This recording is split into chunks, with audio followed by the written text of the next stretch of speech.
Here's an update on my M4. This is the new Strike Industries MLOK forend for Benelli M4s. It's got 3 sections of MLOK, 3 here MLOK, your bottom, and the same thing on the other side. I don't know the reason for these sections here. I tried to put an MLOK QD in here to see if it would fit.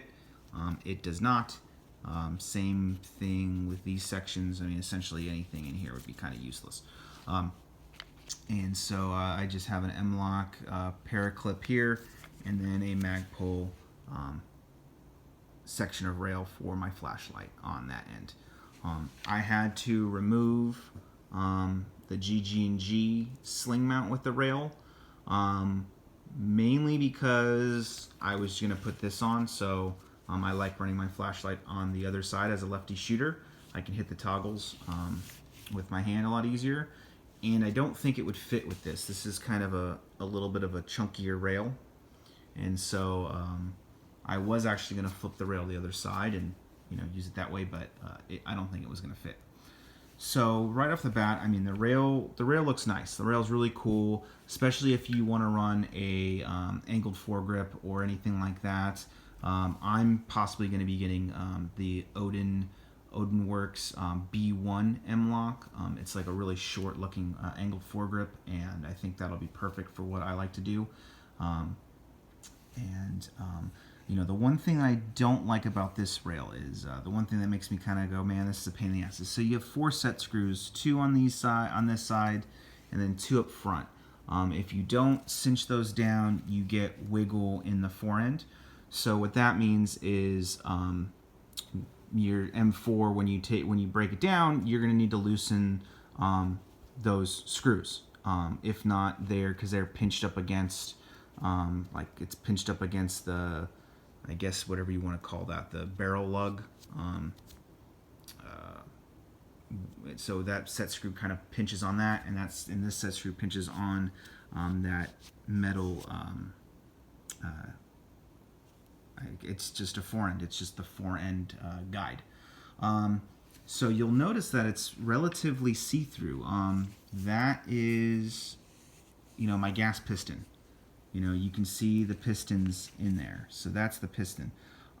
Whether or not you get any gas blowback, we will see. I'm going to the range on Sunday, so we'll see if there's any gas blowback. So that's essentially the centering over the barrel. And yeah, so when you take down your gun, you're going to have to loosen those set screws. I mean, it's not the end of the world, but it's definitely going to make any type of field stripping a little bit more of a pain in the ass, because you're going to need that, 2mm Allen wrench to get this thing apart. One thing that I do kind of like is that since it's so wide open, I'll probably just spray some cleaner in there and some lube in there, and I'll just lube it without even taking this thing off.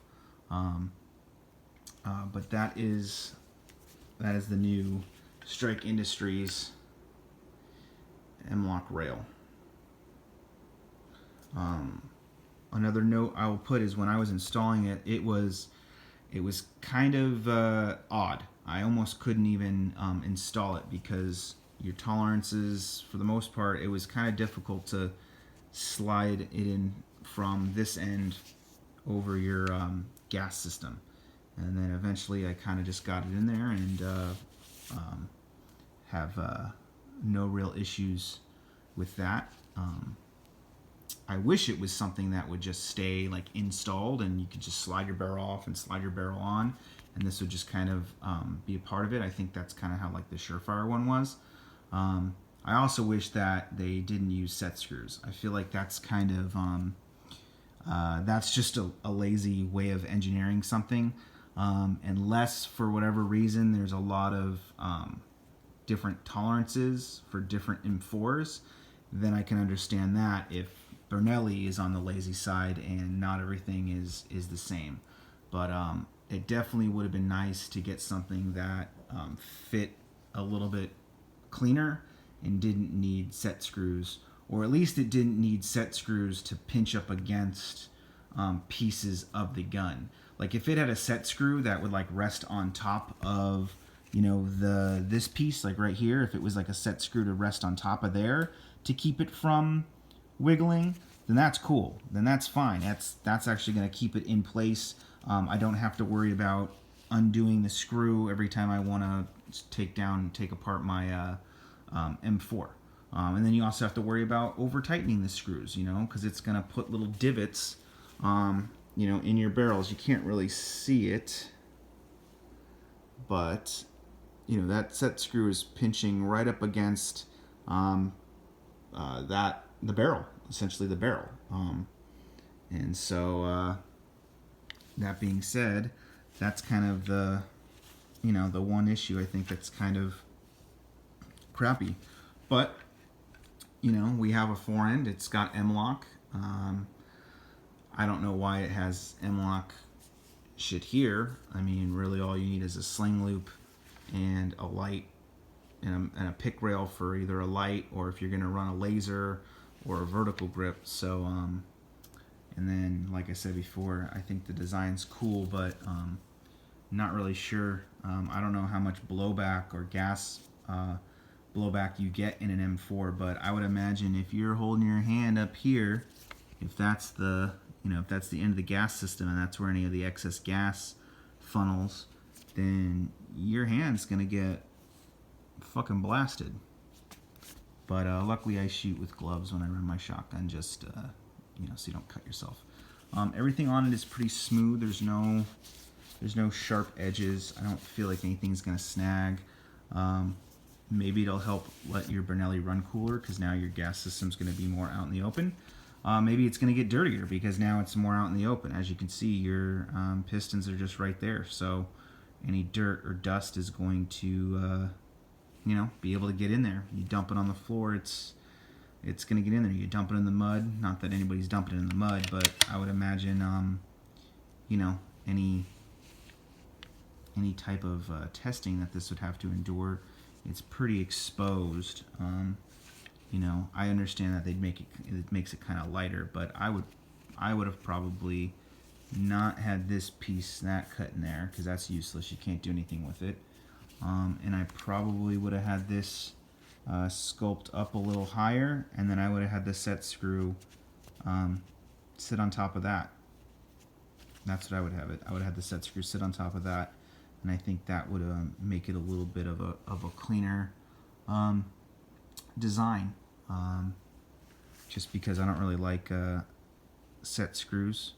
And I even tried it, so I put the set screws in pretty loose, and then tried to take my barrel apart, thinking that maybe it would just slide off and on, and it kind of stuck because the set screws are, you know, they're biting onto it to keep it from wiggling. But overall, it is a badass rail.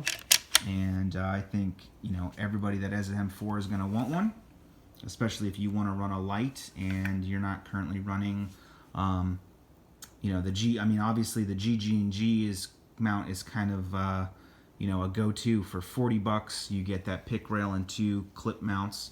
And for whatever reason, if you know, run a QD, then, you know, whatever. And it fits in there for $40. This rail is cheaper than some of those high-end barrel clamps that run the flashlight. They're like $200 or something like that for one of those that one special M4 type of locking system, or it's the same price as this, and just doesn't look as badass. But yeah, and this also beats the Asgard Defense. Has that full giant cage that probably adds like 10 pounds to your 10 pounds to your shotgun when it's an already heavy freaking shotgun. And then I don't expect anyone to run into any issues with their shell carriers. I don't have any issues with mine. Mine's got actually plenty of clearance, which after I put it on I was like, oh man, hopefully I got clearance, and I do. So I'm gonna go out to the range this weekend, maybe post some videos. Good deal. Strike Industries forend.